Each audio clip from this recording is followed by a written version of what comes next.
har qanday manfaatli ilm bu ilm. Ilmga xizmat qilish, ilmga sarmoya sarflash, ilmga homiylik qilish eng oliy himmat, eng oliy ihsonlar hisoblanadi. Ta'lim olayotgan talabalarimiz hammasi bular bizning farzandlarimiz, bizning kelajagimiz. Ilm va ma'rifat bilan qurollangan vatanparvar xalq har qanday sinovlardan munosib o'ta oladi. Butun dunyoni kim lol qoldiradi? O'zbekiston bayrog'ini kim ko'taradi? Faqat sizlar. Men sizlarga ishonaman.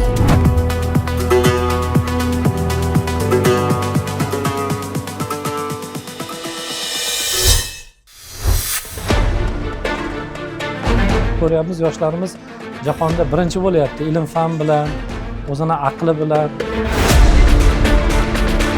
Vaqf fondi tomonidan to'lov shartnoma pullari qoplab berildi menga. Buning uchun avvalambor yurtboshimizga, qolaversa shu yurtboshimiz rahbarligi ostida faoliyat yuritayotgan barcha mutasaddi xodimlarga o'z minnatdorchiligimni bildiraman. Jahon tillari universitetida tahsil olayotib turgan 105 nafar talabani 580 million 907 ming 408 ming so'm mablag' Vaqf fondi tomonidan Jahon tillari universitetini hisob raqamiga tushirib berildi.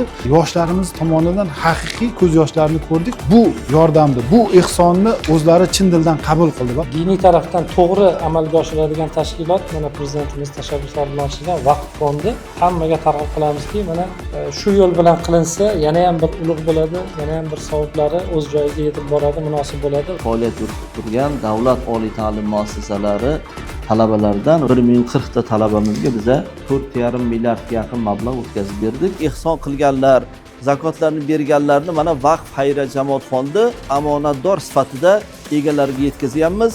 Alloh qabul etsin. Rahbarlarimiz bilan Turkiya Vaqf faoliyatlari bilan tanishib, ular bilan bir muzokaralar qilib keldik.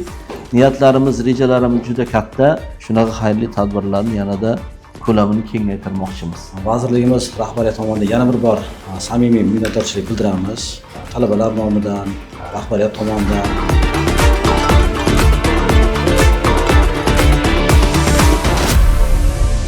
Vaqf xayriya jamoat fondi